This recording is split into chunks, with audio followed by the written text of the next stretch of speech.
Iridium. Hope you're doing all right today. I'm disappointed in myself. I didn't review this album way back when, and I don't know, I don't get to listen to everything, but I'm going to review it now. So, Mammoth, Wolfgang Van Halen's Mammoth. So, this came out months ago. I'm fucking useless. Anyway, Colin Broadhead, thank you very much, mate. He's been a Facebook friend of mine for a while now, subscriber. He said, have you heard the Mammoth album? And I said, I've heard a couple of songs and I thought, I didn't really know what to think. And I haven't given it a listen.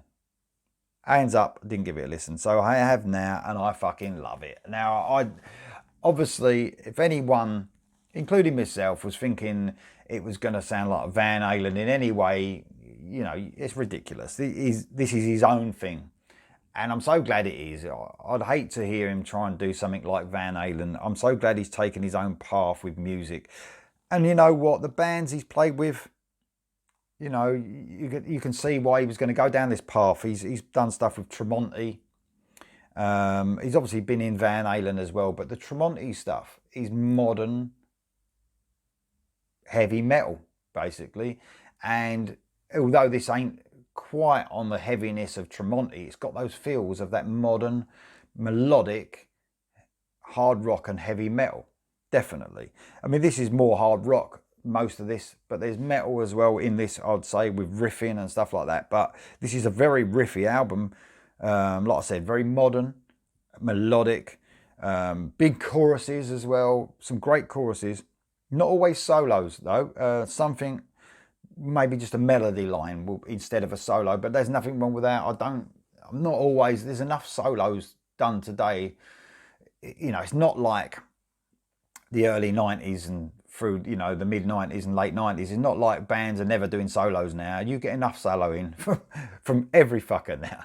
It's just, there's so much. It's just unbelievable. It's not as if it would ever, hopefully never go back to when no one did any solos. But a lot of the time there's solos on this, sometimes there isn't. So fans of. So if you're wondering, what it does actually sound like, if you haven't heard it, you probably have anyway. Tremonti, like I said, Alter Bridge.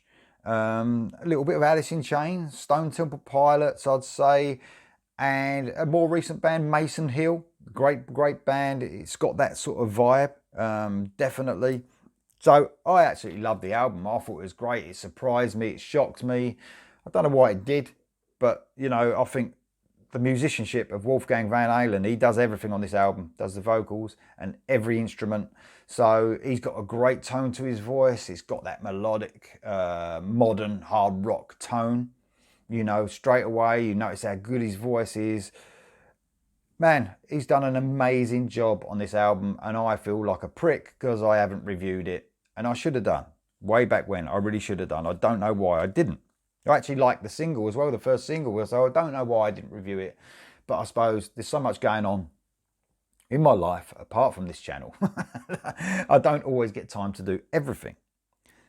I do run through the tracks one by one and tell you my favourite tracks. So it starts off with Mr. Ed, guitar-driven song, great chorus that sort of opens up and soars. That's what a lot of this melodic modern music does now. It sort of builds to a chorus and then opens up and soars, and that's what this does. Exactly that. It does it a lot of songs on this album. Really catchy song, Mr. Ed.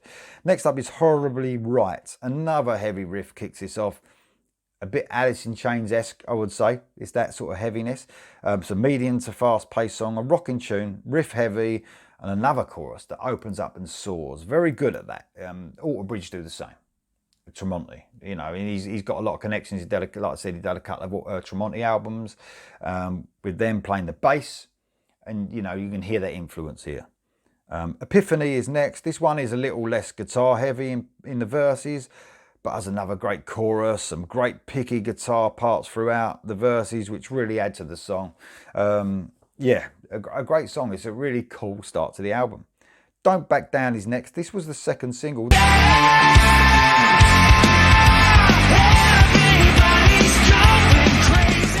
This, not so much for me, this one, only because of the style of music. It's like a heavy blues beat.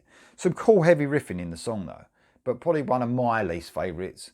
You know, it won't be other people's. It's just because bluesy stuff just ain't my thing. Resolve is next. Now, this breaks out the acoustic guitar. So glad when I hear an acoustic guitar, you know, and I always say this, if you're going to use a clean guitar, if you're not going to have electric guitar, use an acoustic guitar on a studio album. I can understand live that swapping around and it's easier, but when you're actually in the studio, get the acoustic guitar, break that one out because it sounds a million times better. So that breaks out at the beginning, which leads into the song. Wolfgang sounds great. He uses that falsetto voice in this one, and he's got so much control on his voice. Brilliant voice, you know, and you can understand with Tremonti using him as well, you know, in the band. Alter Bridge as well are all about backing vocals, with Mark Tremonti actually doing the backing vocals. But on this, you can understand how Wolfgang was used by Tremonti, and obviously in Van Halen, you know, because you need great backing vocals in Van Halen as well. And he obviously, with Michael Anthony not being there, he was the great choice to have. You'll Be the One is next. This has a rocking riff, almost a play on an AC/DC riff. I'm not saying it sounds like AC/DC, it's like a play on an AC/DC riff. An almost heavy rock and roll feel to this song, but mixes that up with that sort of modern rock sound as well. Very, very cool. Next up is Mammoth, title track. So a busy riff helps sort of glide this song along. The chorus probably isn't as immediate as others on here, but still catchy. You know, there's some great choruses on here. Circles is next. Acoustic guitar again on this one. Gives me a slight Alice in Chains feel again, when Alice in Chains used to slow things down, like, you know, on their EPs, or they do the odd, and later on in their career they do the odd sort of acoustic sort of song. The Big Picture is next. A simple heavy riff over this one, a little bit of a heavier song. Again, slight Alice in Chains feels, but the heavier part of Alice in Chains. One of my favourites is next, Think It Over, a real catchy song. The vocal lines in this are very cool throughout. They sort of make the song melodic, the vocal lines, very cleverly. It's not all about, you know, when you're talking about melody, it's not always guitars. A really well sung, thought out melodic vocal line makes a song, a lot this one. The catchiest song on the album, very accessible, Think It Over. I'm sort of surprised, I don't think it was a single. It surprised me that it's not. You're to Blame is next. This is sort of perhaps the heaviest riff so far.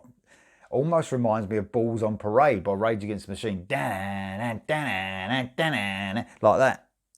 Leads to yet another chorus that really opens up in that melodic, sort of Alter Bridge-esque rock feel.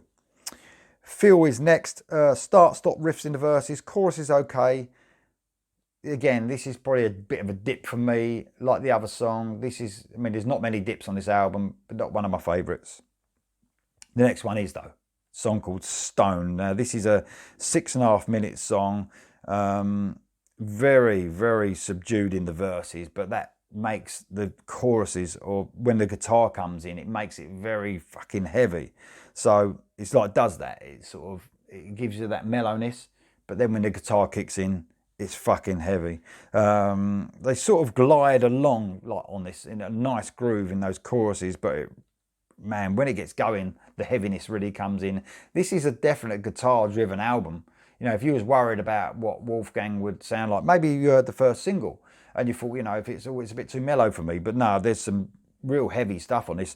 This one, Stone, is almost, it's not a doom song, but it's got that sort of feel to it. Very cool, dark sort of song. And it sort of ends, this album ends on the single Distance. No matter what the distance is, I will be with you. No matter what the distance is. It's strange, the track listing. It's almost as if the album was recorded and that Distance came last. It might have been that way because I can remember this song didn't come out that long after the passing of his father. So perhaps the album was written and the track listing is what it was, and then Distance came on the end. I haven't read into it, but perhaps that's what it was, and then he wanted it to be on the album and it was put on the end, perhaps. But Distance sounds like a single. It's very accessible, it's very catchy. I love the song. But it doesn't sound like it should be on the end. Stone definitely sounds like an album to be on the end. 6.5 minutes, slows it down, that sort of doomy. But Distance is a great song. Just on the end of the album, it sounds like it should be before. But perhaps that's the reason for it. Perhaps that is. Man, I really recommend this album. Colin Broadhead, thank you very much for giving me a kick up the arse and tell me to review this, because I wouldn't have done. And now it's on my playlist in my car, and I love it. I absolutely love it, because I'm a big fan of modern melodic hard rock. If you want to call it, I don't know what you want to call it. If you want to call it post-grunge, whatever the fuck you want to call it. You know, what bands that came out of that era. But I do like it heavy though still, you know, and this gives you that. It gives you a bit of everything. It gives you melodic stuff, it gives you catchy stuff, accessible stuff, but it also gives you heaviness at the same time. Man, it's been a rough, you know, time for Wolfgang, but obviously he's so talented, and you know, the stuff, to think that he does everything on this album. I know he tours, he brings the musicians out with him, but to think he does everything on this album is quite an achievement. It really is. He's a great songwriter, and that's what it takes. The songwriting is the most important thing, and he's done a great job here. I really recommend this album. Get it. That's all I can say.